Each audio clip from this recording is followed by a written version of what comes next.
Полдень 26 ноября 1914 года старинный истинно европейский город Львов был весь взбудоражен. За 4 месяца войны он не раз переходил из рук в руки. Последний раз его освободили от австрийцев и венгров несколько недель назад. Горожане насмотрелись на многое и ко всему привыкли. Но в этот день вся деловая и обычно кипучая жизнь города замерла. В самом его центре, в самом богатом его квартале, на главной его улице, только-только сформированная Кавказская конная дивизия проходила маршем. Ее бригады направлялись в Карпаты, действующую армию, на юго-западный фронт. О новом и уникальном формировании начали писать местные центральные газеты. Граф Илья Львович Толстой, сын великого русского писателя, в очерке «Алые башлыки» так рассказывает об этом событии. Полки проходили в конном строе, в походном порядке, один за другим, один красивее другого.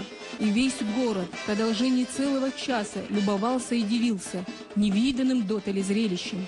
Под скрипучий напев зурначей, наигрывающих на своих дудочках свои народные воинственные песни, мимо нас проходили нарядные типичные всадники в красивых черкесках, блестящим золотом и серебром оружии, в ярко-алых башлыках, на нервных, точенных лошадях, гибкие, смуглые, полные гордости и национального достоинства.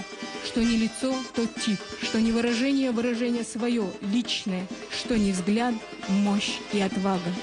Граф Толстой в частях Кавказской кавалерии проведет несколько месяцев. Позже служить в горскую дивизию попросятся братья журналиста, родной сын Льва Толстого Михаил и племянник жены Андрей Берс. Михаил Толстой, значит, сын Льва Николаевича, он служил в Драгунском полку, Переяславском, 15-й Драгунский Переяславский полк, его призвали из запаса. Ну и он подает прошение, рапорт о переводе его в один из полков вот этой Кавказской конной дивизии. И его переводят в Дагестанский конный полк. И там, значит, он оказался с офицером, очень храбрым дагестанцем, Арацхан Хаджи Мурат. И поразительно, что вот знаменитый герой Толстого Хаджи Мурат, и вдруг тут сын Толстого Михаил служит вместе вот с этим офицером. И он всю войну, начиная с декабря 2014 года и вплоть до расформирования полков дивизии, оставался в этой дивизии, храбро сражался, получил награды. А Андрей Берс – это племянник жены Софьи Андреевны Льва Николаевича Толстого. Он, значит, гвардейский офицер, но тоже добровольно перевелся из этих полков гвардейских в Кавказскую конную дивизию. Такое поведение никого не удивляло. В то время многие офицеры высшего ранга и отпрыски великих фамилий считали за честь служить в этом необычном, сформированном при поддержке царствующих особ подразделении. Высочайший приказ о создании Кавказской туземной конной дивизии император Николай II подписал 23 августа 1914 года. Состояла она исключительно из горцев Кавказа. В 3 ее бригады входило 6 полков – кабардинский и дагестанский, чеченский и татарский, ингушский и черкесский. В сентябре Кавказская конная туземная дивизия в основном была уже укомплектована. Командовал ею наследный брат царя, великий князь Михаил Александрович. А дивизия сама по себе это, конечно, уникальная. И сам тот факт, что мы знаем из истории, что туда стремились попасть, помимо горских офицеров, и русские, и представители других национальностей. Поразительный факт, что, например, в ингушском полку служил Наполеон Мюрат, правнучатый племянник Наполеона Бонапарта. Полковник, храбро сражался, и вот, значит, его прапрадед шел войной на Россию, Наполеон Бонапарт, а он сражался за Россию. И очень многие графы, бароны, князья, представители очень многих народов служили в полках. Они считали для себя за честь одеть черкеску, папаху, черкеску с газырями, кинжал, сабля и называть себя, что мы служим в этой Кавказской дивизии. А дикое почему? Необычный вид, папаха, черкеска, ну, форма в армии кадровой, одеты офицеры с иголочки, мундир там, все это. И тут вдруг необычный вид. А потом, как они шли в бой, шашки наголо и с криком «И Аллах!» И сметали на своем пути все. Когда еще дивизия только формировалась, Николай Николаевич Брешко-Брешковский пишет, что когда еще только эшелоны шли туда, в сторону фронта, уже катилась молва и докатилась до Будапешта, до Вены, что из глубин Азии идет какая-то дивизия, которая будет сметать все на своем пути. И вот это дикое, это тоже ничего унизительного в этом не было. И офицеры говорили, мы из дикой дивизии. То есть они даже этим гордились. Никакого унижения, никакого при этом абсолютно не имелось в виду. Формирование, собственно, чеченского полка проходило с 9 августа 1914 года. По данным документов в Российском государственном военно-историческом архиве известно, что в состав полка входило 22 офицера, 3 военных чиновника, полковой мулла и 643 нижних чина. Набирался он из чеченских добровольцев Грозненского и Веденского округов. История чеченского полка, дикой дивизии, начиналась гораздо раньше. Чеченского полка, который в 1877 году штурмовал очень сильно укрепленную турецкую крепость Эрзерум. Там тоже участвовал мой прадед, который взял с собой на фронт 16-летнего Юсупа Гурдаева, который взял сейчас на германскую войну уже 12-летнюю свою. То есть традиция уже у них была детей даже вовлекать, молодежь. Вот. И дальше эта традиция передалась чеченской сотне, которая участвовала в русско-японской войне.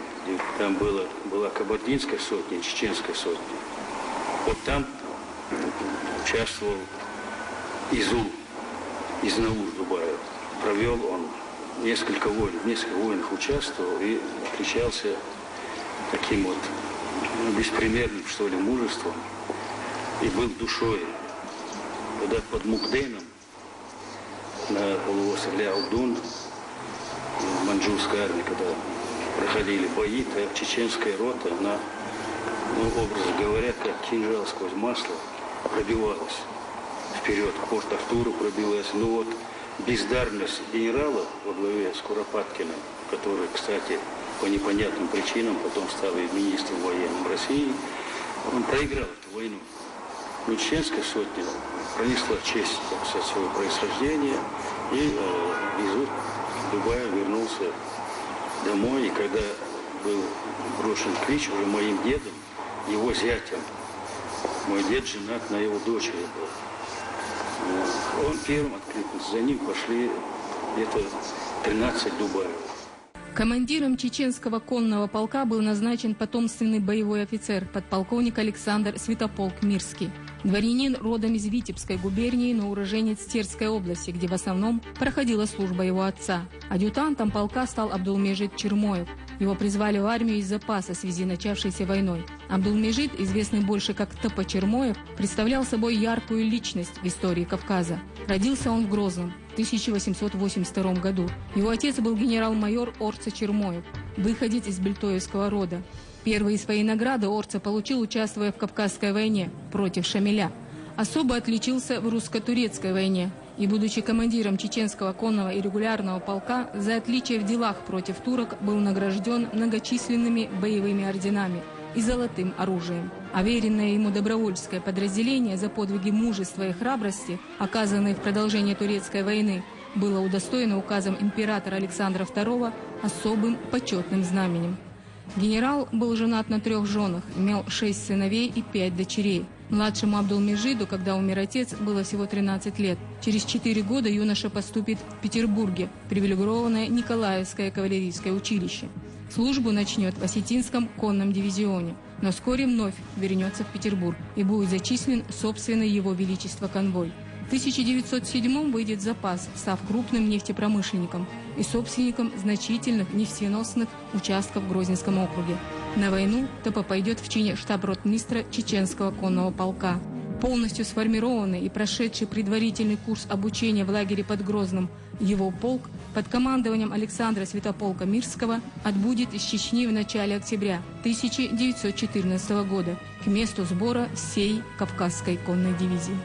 Отец мой тоже служил в дикой дивизии, но только не в чеченском полку, а в татарском полку. Был адъютантом татарского полка, был старшим адъютантом дивизии, был свитским офицером Михаила Романова, командира дивизии и так далее. И вот в одном из боев, понимаешь, отца ранило, под сердце пуля сидела пулеметная, и ноги были перебиты. И его направили на излечение в город Владикавказ. Там он в госпитале лежал. А здесь в Грозном его тетя была замужем за старшим братом Топы Чермоя Абдулмуслимом. Они перезванивались, она звонила в госпиталь, вызывала его в телефон и так далее. И верила, когда поправится и будет ехать на фронт, чтобы не заезжая в Грозно, он не выезжал. Что я тебе сюрприз мол устрою. И вот он приезжает сюда, в Грозный, он знакомит своего племянника. Племянница это Почермоя Мариам, которая окончила женскую гимназию, чисто владела французским, английским, играла на фортепиано и так далее, мать. Они друг другу понравились. Я сейчас предложил ей, матери, с ним уехать на фронт. Она согласилась. И мать моя была первой чеченкой, участницей Первой мировой войны. Во время войны она работала там дивизионом в госпитале, сестрой милосердия. Туземную дивизию от всех регулярных армейских частей отличал свой особый колорит. И это касалось как внешнего вида, так и внутреннего уклада. Рядовых в ней называли не нищими чинами, как было принято в русской армии, а всадниками. У горцев не существовало и обращения на «вы». К своим офицерам, генералам и даже великому князю, своему командиру, они обращались на «ты». И их глазах это никак не умаляло значение авторитета командного состава. Русский офицер Анатолий Марков, служивший в Кавказской туземной дивизии, в своих воспоминаниях особо выделяет еще и другие поразительные отличия. В горцах не было даже намека на раболепство перед офицерами. Они всегда сохраняли собственное достоинство и отнюдь не считали своих офицеров за господ, тем более за высшую расу. Кроме того, ни один кавказец не согласился бы служить в обозе. Для аджигита плестись в хвосте считалось делом унизительным. Достойным могла быть только воинская слава. В конце октября состоялся официальный военный смотр Кавказской дивизии под Петербургом. Затем полки погрузили в эшелоны и повезли на Украину. Скоро им предстояло вступить в боевые действия на юго-западном фронте. Во главе полков стояли вылощенные, прекрасно образованные в военном деле, знающие любую формулу военного дела аристократы, которые никогда не допускали никакой фамильярности в обращении с собой. Тем не менее, вот отношения со своими всадниками на «ты», простые отношения, они считали обычными. Означает ли это, что дисциплина хромала? Ничего подобного. Вот самое интересное, что при таком обращении дисциплина в дикой дивизии, в Чеченском полку была более железной, чем в любой, значит, войсковой части России, где муштра отбивалась чуть ли не палками, бранью, угрозами, расстрелами и так далее.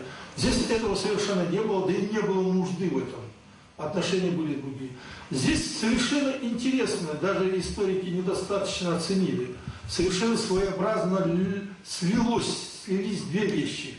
Высокий этикет, выработанный в основном российской аристократией, ну, в какой-то, если принца физиологии Жара вспомнит, персидского принца и других, то и восточной аристократии, отработанная, слился он, видимо, с гылком чеченским и с этикетом горцев через адаты, которые внушали им с детства родители. И получился замечательный сплав. Они пришли не в противоречие друг другу, а слились. И получилось, во-первых, человеческое отношение среди солдат и четкая, жесткая дисциплина, которая строилась на уважении. На уважение старшего по званию, старшего по чину. Поэтому никогда чеченцы не оставляли, да и другие горцы, скажем, раненого или убитого командира, какой бы ни грозило гибелью, не оставляли на поле боя. Кстати, они не оставляли и других, не своих товарищей, никого. Они рисковали, чтобы прикрыть командира в самый опасный момент. Готовы были нести любые потери, лишь бы, значит, его стараться или сохранить, или вывести раненого из поля боя.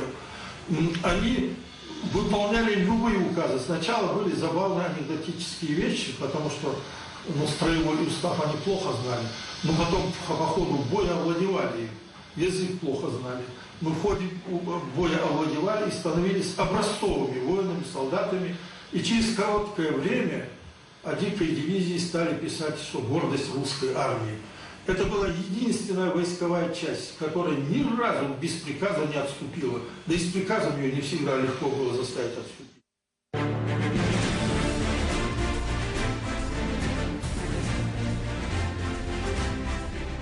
Первый свой бой дивизия приняла 8 декабря. С того дня до февраля 1915 года в составе 8-й, а позже 9-й армии ее полки вели тяжелые бои с австрийцами в горах и долинах Карпат, в галицийских и польских городков и деревень. Высшие боевые ордена, Георгиевские кресты, герои чеченского полка получили уже в первых сражениях. Среди них младший урядник Абдулмуслим Борщиков и всадник Амал Зубайраев, которые, как отмечалось в приказе, вызвались охотниками в разведку, доставили ценные сведения о противнике.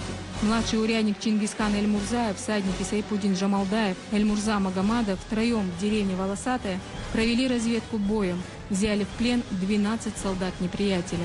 Старший урядник Шахид Борщиков, младший урядник Али Чапанов, всадник Гамбулат Умалатов, будучи в разведке, заметили обход противника, вступили с ним в бой и дали возможность подошедшим резервам не только отбить наступление противника, но и заставить его отступить. Яски янерс бош. Омаркана халкана сул возна цар сул чол чола хан возо сакхлай. Су дүйстек разведка шаваган давыш yok майдер алерт су озбайдан дачак бош. Цаахма дош yok сана полит давыш чол теру. Ши горец ахал су гориш хлакер. Гориш толох юно тақад. Тода полит да арвош алхатта чал кунти герз долеш алерт хадас. Герз долен швалта юх ди хар кузара яружи уюг вохш вила хайна сар герз долен швал дөч юх пинла васти ос юрш карчу туала ку шавохш латтша хаде гордя верт хлоин يقول شو ديك ديفيزي وقرشة اسكر полностью шалта дөрк хыджа топ Маузер тур массума датант удерсак шикер хылшалак тадеш ер бар соша горш ер бар со герш дер бар шуд тадесен суне верт орстол хумду горт и хадух нюрта додье лодье шелвелче und so maschalat huma scho so ter вижер гатер шити қоле эверт чим хил герж ол то герж то dagen эверт тадеш горон салазер цонгш нисбиш агорон салазер як гор самнер өргш ало мерш хума йоги удалам чу тазабиш деш о таатис олш дер горлари горон ахц ханис бич гор цонгш شيل خاخو شي قورت صوغ شلنا صوغ شي قورت واغش ورسا ومرشور صحوب خادوش تخشم يقص خلق يوخش تا اذا خادن اتسيق ايش دعيوش قور يولوش شي اسكر اورسو دينا شاقيتيغر ولرت صو سودين ياخ الش ишо ох это белшти юерк. За военную доблесть в наступательных боях в последних числах декабря орденами были награждены всадники Индерби Эльдаров, Таба Исламов, Салхан Дамбаев, Мади Адаев, Халид Аздоев, Эльмурза Датаев, Багоза Исаков. Некоторые из них получили георгиевские кресты 3-й степени, потому что крестами 4-й степени были отмечены еще в русско-японскую войну. Кроме них, около 10 воинов полка заслужили медали за храбрость.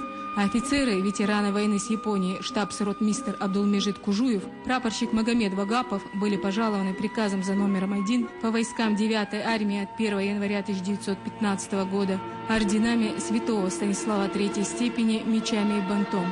Прапорщик Мухарби Бирсанов орденом Анны 4-й степени.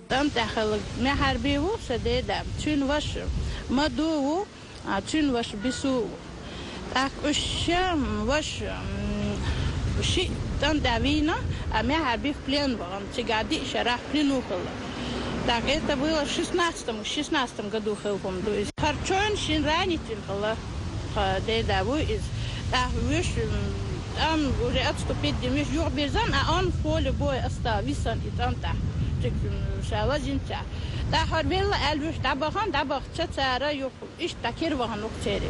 Табах канчарела иш мехар бишенгир وعوش جالس قيتش جير إذا داخل غريز استغاثوا داخل غريز ولا يزال يقول إيه ساعتين وقتين ساعة دقيقة شادك ونوت عيد عم خير إذا هذه السنة تيزير دعية شوت كست جين ناخن سجيت شيبسن دوزلش تسجيت تسينتي هايولي غي وتيش يالخش عشرة أوت معربي نان تاق ميشر ووفت صغوش تبي أنق ديد دال قيلي تسنيوتسن أخذ هودينيا شعبول كان يالخيش ما يعتها إيفيل واتسون دين وون دال مولایت وورون خز دوزل بولش إيواخ واخو ورون أعليلوش تقليلو مگر داتس أو إشت خز ويستخلق تونك ديد صوت أعجو دوغ تيش جيم سمو دال خلق تنسو إيالش صوت ديشو دال نحترم يوقع بوقت إشت مهربي هو صووخش أولي كل حلق گورا سگو خاطری خونو خز دکتر داش باخد دو حال باخد خواز مویز استیتی توش خز اشت حتی ورنشته که 20-м году خلقهم. Горцы обычно никогда не сдавались в плен. Это, как и изгнание из полка за недостойное поведение, считалось большим позором. О том, что прапорщик Берсанов попал к австрийцам в бессознательном состоянии и не смолодушничал, свидетельствуют высокие награды, которые он успел получить до своего тяжелого ранения. В мае 1915 года вместе с Абдулмаджидом Кужуевым и Топой Чермоевым он будет представлен к ордену Святого Владимира третьей степени с мечами и бантом за успешную операцию на южном берегу Прута. Их сотня в конном строю атаковала вражеский эскадрон у села Завалья и опрокинула его. Через месяц, в июне, он получит орден Святой Анны третьей степени с мечами и бантом. Летом 1916 года за доблесть, проявленную в боях Брусиловского прорыва, орден Святого Станислава второй степени с мечами.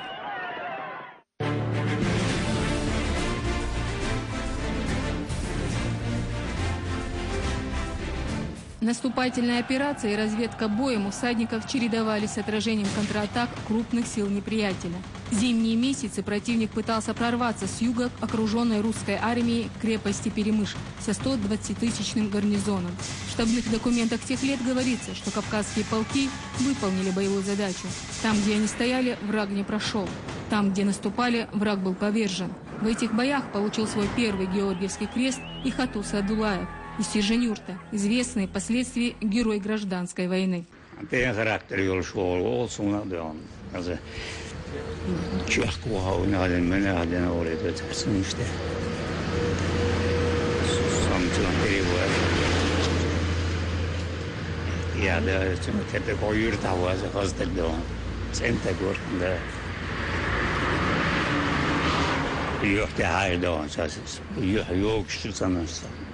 خز وارمو ديلي اللي هو وين وخشن غرمي اللي هو خوراش نجوان ميليزي ورتير خوراش تدلون سواس غان زادون ليسنا هندين غان سو ليست بالنا وشياوش مرضوس دي وديان دون وده тоже какая-то констекка ночуать осадилось чё то тогда очень милуэль вот далее же нарусо аялна باش بور يجون زمسلي ايوه ايوه يشلك ويروح داخيسه هلك واحد صوير وحوير واست عايز خط طبعا يو صعب حتى حدو وردوش قدر جمارة داشنا عندي اخي قرج حدو وردوش نبض ساعة سوين هلا سويش عشان قالوش كارديون باش مالوش حلو دعل كتقام هون يسنيرو عن صوت مش تطورون ما غيبوت لارنا لينا شو تدايت يشودا هون سوا يلا حوزن من يلا يبكر حتى يزيد دور حبيان خشايل بيش داشين كيكين دون تاني قد تصور دول خشتاس يسنيرش بيف ما بيلا ويسان دينا بيح مولين بالبازان وتصاك على سواق لاشا وصابوه بيرباسان 17 февраля 1915 года Петроградское телеграфное агентство передало из Ставки официальную телеграмму. В ней отмечалось, что в Восточной Галиции кавказские горцы наводят страх на венгров. Горцы решительно отказываются уступить кому-либо первенство перед неприятельским огнем. Психология горцев в отношении боевых порядков решительно сближает их с рыцарями, которых можно было заставить сражаться лишь на началах боевого равенства в одношеренговом строю. Издание «Новое время» в том же году напечатало очерк «Кавказцы». Его перепечатали и Терские ведомости. В материале детально и ярко рассказывалось о последних успешных сражениях с австрийцами. В победном шествии на Станиславово участвовала и Кавказская дивизия. Природным всадникам пришлось вместе с пехотными войсками, спешенной конницей, под градом пуль и снарядов постепенно, рассыпным строем, пробежками отнимать у неприятеля 5 за 5 земли. Горцы ходили на окопы в штыки, вернее в кинжалы. Несли сильные потери, но дух не упал, даже в совсем необычной для них обстановке. Благодарности дикой дивизии шли со всех сторон. Всех, кто с ними сражался рядом, а с ними сражался, например, в составе, сначала они воевали в составе корпуса хан Нахичеванский, по-моему, второй корпус российской кавалерии, вместе с хан Нахичеванский возглавлял, а рядом с ними сражалась кавалерийская часть, которую возглавлял генерал барон фон Маннергейм, Карл Маннергейм. Это будущий это русский генерал в это время, а впоследствии он станет главным врагом Сталина. Президентом Финляндии станет. И единственное, когда Сталин ультиматум объявит, в 1940 году примет бой могучего Советского Союза и покажут там финны поразительную храбрость. Благодаря этому они тогда сохранили свою независимость. Карл Маннергейм считается в Финляндии национальным героем. Так вот, этот Маннергейм оставил такие слова высокого восхищения дикой дивизии, благодарности за то, что в самое тяжелое время, значит, она ей помогала. Отличились в февральских боях и чеченские подразделения. Так деревню Пойка сотня чеченского полка отбила и удерживала 2 дня до подхода основных сил. В конспекте боевых действий Кавказской конной дивизии тех дней написано, что 2-я бригада вела оборонительные бои против контратакующего противника северо-западнее города Станиславово. Днем 13 февраля 1915 года со стороны деревни Пойка нависла угроза прорыва австрийских войск. Первой сотни чеченцев под командованием штабс-ротмистра Топоркова была поставлена задача временно задержать наступление превосходящих сил, заняв опушку леса южнее населенного пункта. Чеченская сотня завоевала обозначенную позицию, сдержала 3 ожесточенные атаки батальона австрийской пехоты и 2 эскадронов венгерской кавалерии. Посланная на помощь 2-я сотня татарского полка заблудилась в лесу, а расположенная левее кубанская казачья сотня отошла после первой же атаки. Оставшись одна против намного превосходящих сил сотни чеченцев, продержалась до темноты, а на рассвете внезапным ударом атаковала засевших в деревне австрийцев, выбила их и заняла деревню, и держала ее вместе с подошедшими казаками до начала общего наступления. За этот бой штаб-ротмистр Абдулмежид Кужуев, как его командир, получил орден Святого Владимира с мечами и бантом. А младший урядник Али Чапанов, всадники Мамад Исламгириев, Муцур Инуркаев, Магомед Андемиров и князь Мавлет Бекович Черкасский – Георгиевские кресты. Бекович Черкасские. Они называли себя чеченскими князьями. Они писали, что они прирожденные чеченцы. А получилось так, что их далекий предок, он когда-то из Малой Кабарды, значит, вынужден был уйти в Новый Атаги. Там он женился на чеченке, у них родились вот эти вот дети, потом эти дети в Старый Юг перешли, там они смешались снова с чеченцами. И уже, значит, когда выросли вот эти вот младшие сыновья, Магомед и Мавлет, Бекович и Черкасский, они уже по-чеченски говорили, все чеченские родственники были, они уже считали себя прирожденными чеченцами. И хотя княжеский титул у них они писал, остался, они себя считали прирожденные чеченцы, так и писали, что они чеченцы.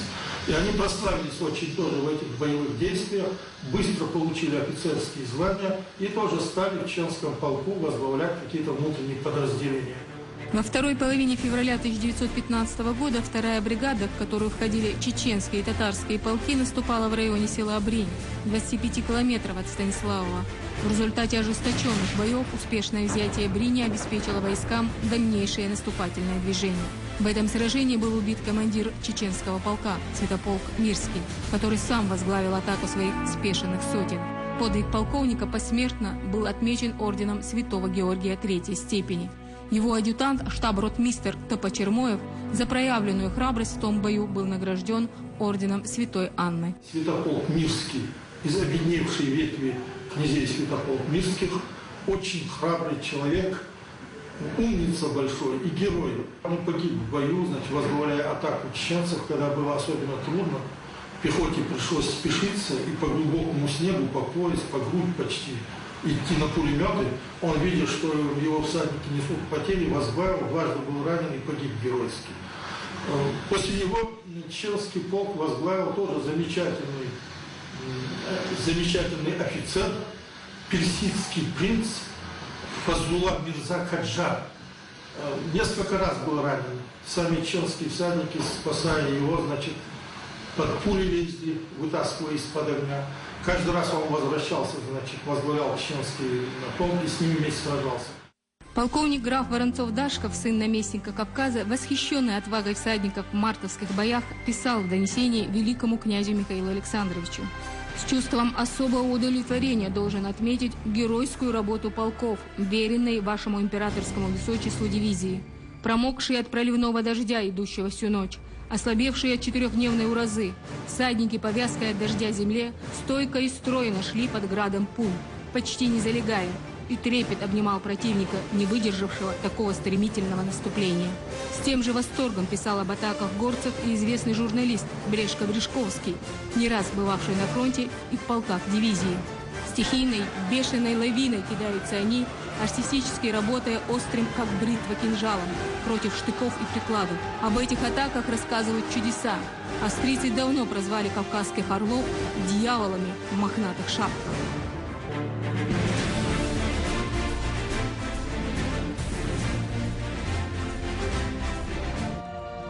Весь май и все летние месяцы после захлебнувшегося общего наступления российской армии по всему фронту дикая дивизия в кровопролитных сражениях сдерживала атаки немецко-австрийских войск.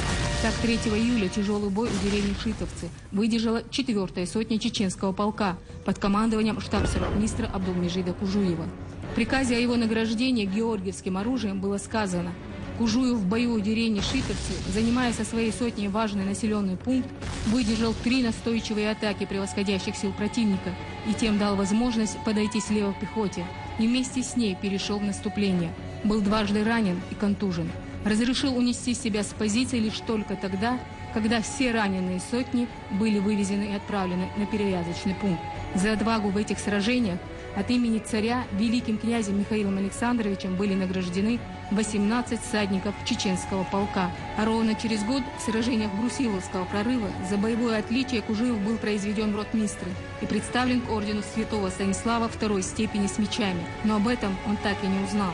Абдулмежид геройски погиб в бою, оказав со своей сотней помощь попавшему в затруднительное положение пехотному полку. Он был один из храбрейших офицеров полка, не только полка, даже дивизии. Был участником русско-турецкой войны. За проявленную там храбрость имел очень много наград, орденов, медалей и так далее. И когда царь принимал офицеров русской армии, отличившихся русско-японскую войну, среди них был Кужуев. Он имел аудиенцию у царя. Вот. Потом он, как социал-демократ, был отправлен в отставку и вновь призван на войну с формированием дикой дивизии. Он показал там себя геройским, храбрым офицером, был награжден орденами и за особые заслуги был награжден георгиевским золотым оружием, которое в наше время приравнивается к герою России и герою Советского Союза. Он погиб в бою в одной из конных атак, спасая русский Окотский какой-то полк, 43-й. В сентябре 1915 года уже на новом участке фронта, на левом берегу реки Стрыпи, впадающей в Днестр, за успешные боевые действия Георгиевские кресты получили еще 11 чеченцев. Но самой яркой страницей в истории всей Первой мировой войны стал подвиг чеченских всадников, положивших начало знаменитому Брусиловскому наступлению по всему фронту. Ночью 30 мая 1916 года у деревни Ивания 62 всадника из 4-й сотни чеченского полка под непрерывным огнем неприятеля форсировали Днестр и на правом вражеском берегу реки за каких-то полчаса выбили со своих позиций намного превосходящие силы противника. Захватили плацдарм и удерживали его, пока все остальные полки наводили понтонный мост и осуществили переправу. прикрывая собой наступление всей дивизии. Днестр диахтадельч, и Днестр диахтадельч, уктелган дербо, и Днестр диахч уахошнирбо мостай, и Днестр диадаулер и дербо уггор кёртнек. Кидахума цагелла шеш тесербо ост амде. Дики дивизии тесербо. 8 минут шеш диахдаул кешлучена, идеч досан амболш дехалбеш шеш эседуч. Österreich ambers hadócsájna, sévesin gersztéterbo, sévesin gersztétse, lezén éos icevücs, és ilyen vas vitna, vas báhan hilla, jócavós, iwas gehos, az bösnest ekácskercs, kdékenc havósából. Háven az evil solkert gerno vírból, sén vas, ivénusia, ioszt evilen tönt dadásásból. Dukhol a diners törs, cügdörs, شش دين ترش دربو ايتور دخول كيغلور بود امده ايتور ترش كيغلوش يو دخ زينش دوديلا شش ديربو اي بطر شالتياق منوت اي تلارو اخلارو شش دوستيل بق شالتش يوكي اي ديتش دول تورس بقع شالتا خلا قير توش تور خلا اي تور كاكدلش بقر شالت حقيت احتخلر شينا شش تسوكي أوتس إحيس بلات أوتسن إعالشو يولش ليلور بو بقعشات شين تو أتيول ديل كيالي شين بعدو تول حال شيل حال خبر دي عنير بو أسماش يوقي نخبح كان دالين إسكر دالين رسين واحد دحاش إشي vertnas, شي درزل كوينش شي بقعشات تشو شو أخبيلشا Чеченцы взяли в плен 250 австрийцев и 2 пулемета. За проявленный героизм в этом бою впервые за всю историю конного корпуса вся чеченская полусотня, 62 человека были награждены высшими боевыми орденами. Когда верховному главнокомандующему императору Николаю II поступило донесение о том, что чеченская полусотня первой на своем участке, на центральном участке фронта, занимает плацдарм, и даже император Николай, пораженный, отдает приказ наградить всю полусотню георгиевскими крестами. То есть это Георгиевская полусотня. То есть кто не имел креста, получает 4-ю степень Георгия.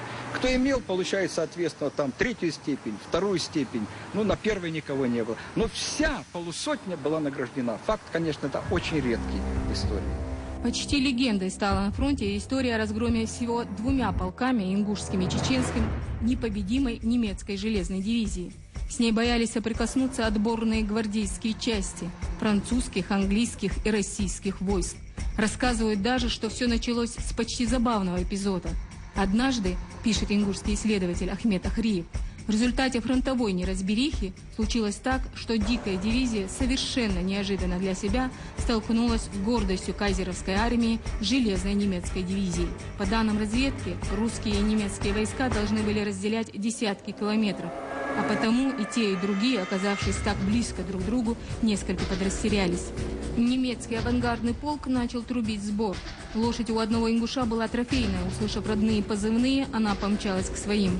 Инстинкт животного был настолько силен, что всадник не смог ее удержать. Соратникам всадника ничего не оставалось делать, как выхватить шашки и кинуться вслед, выручать товарища. Когда ингуши плотно и не очень удачно завязли в неравном бою, чеченский полк без приказа военного начальства бросился на помощь сородичам. И через 1,5 часа железная и непобедимая была наголову разбита.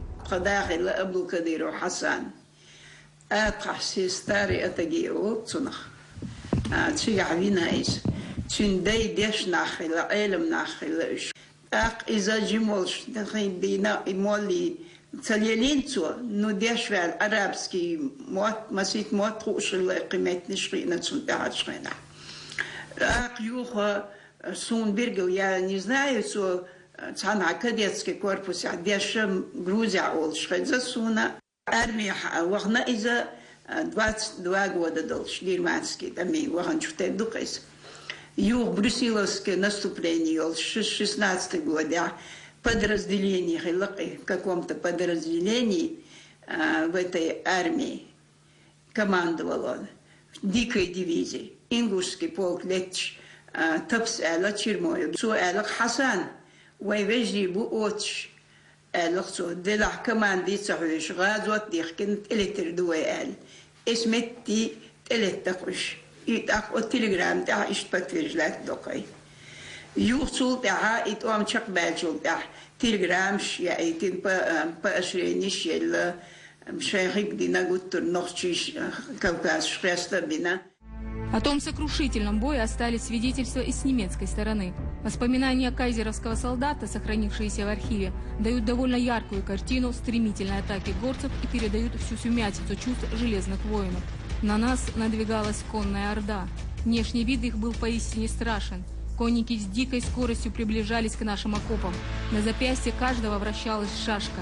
Во главе каждого отряда мчался мулла в зеленом или в красном одеянии. Они выкрикивали на скаку хвалы Аллаху и его пророку. У каждого муллы в руках был Коран и винтовка за плечом. В чеченском полку был мулла, как отец рассказывал, я помню, понимаешь, Соеб Мол. Он весьма, говорит, храбрейший был мулла, говорит, знаток Урана, наизусть читал, говорит, Уран знал. И даже вдохновлял своих всадников чеченского полка в атаках, понимаешь.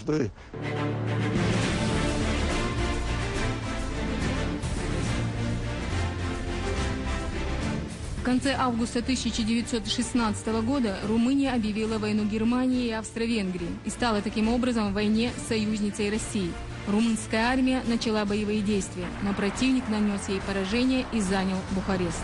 В итоге, выполняя свой союзнический долг, Россия пришла ей на помощь и организовала Румынский фронт. На новый театр военных действий в середине ноября была переброшена дикая дивизия. В Ингушском полку примерно в те же месяцы прибыло пополнение, 5-я сверхштатная сотня, которая сразу получила название Абрекская, так как сформирована она была из прощенных государем, возвращенных из каторги абреков. Подготовил и командовал ею ротмистр Георгий Кибиров. Двухметровый офицер пользовался недоброй славой убийцы знаменитого абрека Зелимхана. Дивизии считали, что он избегает показываться в чеченский полк. Там служили бывшие сподвижники Зелимхана. И Кибиров опасался кровной мести.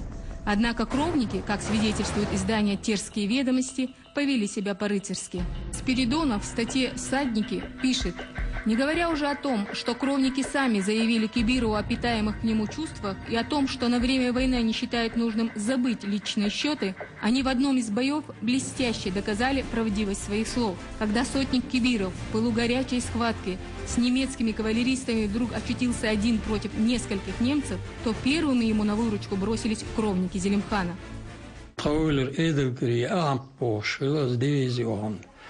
Мойрала дюнала гайтан су цавяча суна война из армии совен шутя тактики дивизии совен шутя баприт шраверна иза гыдык чодон стагвар дюнал толшкон стагвар дё харсавет айдут иди энчина Сиветар партии ячейка предстоит сельсовета вен уполномочен хит кемиск баканжна хитин олхитин абарыш. Шей орзо точно шханта окна кеч белла дурды она венч уполномочен молш аша осаул хилтя орш чукайхан чуиген гылез воккыл чултя. Дама лилош нохчи тапчерцинг. Шей кепхила борш полцарка са بيل ميداقة تخلها الويزها ليش بيرجت عصور تواتينير خلها سويروات شن أشودو أردو على شيء غير نقطة تبسو ستيليو قياق تعين تبشتو عن تعمل البيع واقو ستيل عدة نير شلا مول شو ده كان بارم ده شو ده كذي قيا خلا عقنيسو مناستك ليز أتخيل وور كست تدا إيوه جيش دو على وولرسون أولي قيوه كيش ولا تسندل شتو تنبيني شون وقت شون قاش بايتي بيداسو وايتريز تاديس كيرجلوج أو درسون سو توقز غايب خدعت عي برشي ورا الحالة عيشا تير واتس سو الناس بربي برشي ورستقوات أسديش لام زور سويلج غانت يعبيت كوك بحقا عشكر ورموشن أيرنا tanenvishik Elias och Daisa och Erolchena, Saratsochena, she tintelga kurbosh buhazla, shed kiduch Erol Schwarzon. Sur ha uren samma testa gora, Gembiz och Erwelle, tanenos möjlig test mar möjlig dash kurboch sagil chuacha. Taburet koostuk lohant. Suterina etukog, erukog, tebakan. Hoognaand belger juchir ukazetin Paris. Zo nog kusk, dat is kuskul juil askrin hier. I usa imprestis kitamea. Lela diki divizahil. Waja ichro basna olshur. Sinds disa twap kusra aus ursi epsers ich arbol ichro bakanalla. Так nis adletchul hum sim ki bot epizatsa dosh korbail orsh jimazer du mahtia oliste de bil listin so mernsta e korbail mala mogolok olush sunna kurt gedendik to ishel os epsla e kurt gedendik to na nis al top to der tulum back na sare she bort bin magaller dogor yurta spichato shteshletsa idetia hade chitsik haus kuichert skrasa ayna تعبير قيت شنغيل قيت شنا إدتيا شدادي قصو تاخي باكن إيشرو حيشي بولدير حوشل زقاكش تان إبسرو هالسيسر بسنق يا بسك أولش إذا بسك متابجين هندو هو أتصل قي أولش أوت ميسك شنا عندما قال سوندو قي وات خز دار هذا خز عال هر أوعدو تشخيدو شو سندو ديس حيشي دو سويخ شيدا os epsruela bosna shash yasha qisashka yar shwatan dardiyester hins abaqan shtul maqtul boxi shayala hagilq doizashin ahoshel di shay adaqan achgil miskshna adaqa shayda dolshtoin shash yar tsawatna burklon ashitulan baqaon erdawan.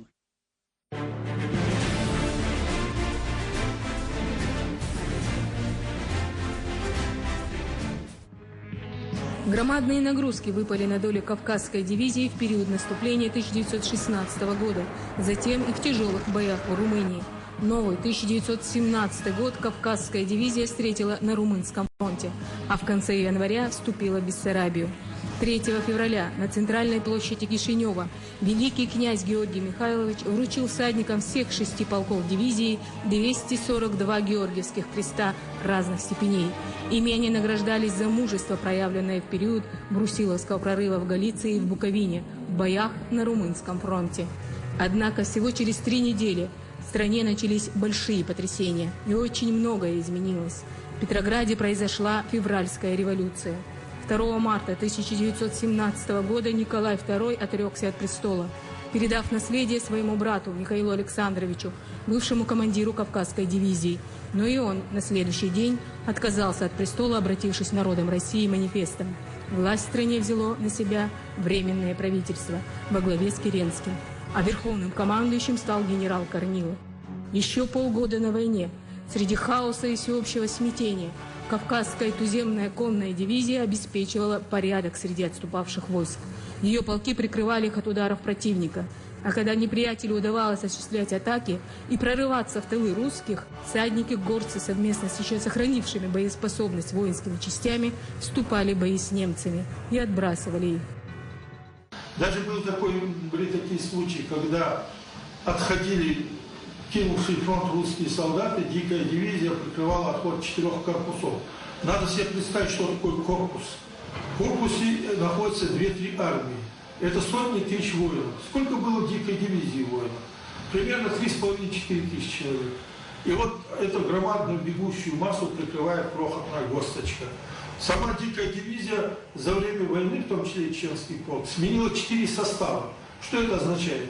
Остальные погибли в боях и ранены были, их заменяли пришедшие из тыла, их, значит, братья, родные, родственники и другие, и продолжали сражаться.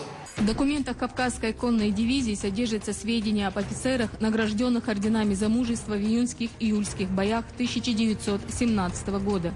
Так, в чеченском полку их получили прапорщик Чингисхан Эльмурзаев, орден святого Станислава третьей степени с мечами и бантом, поручик Абдулвагаб Дубаев, орден святой Анны четвертой степени с надписью «За храбрость», подпоручик Абдулмуслим Борщиков, орден святой Анны третьей степени с мечами и бантом.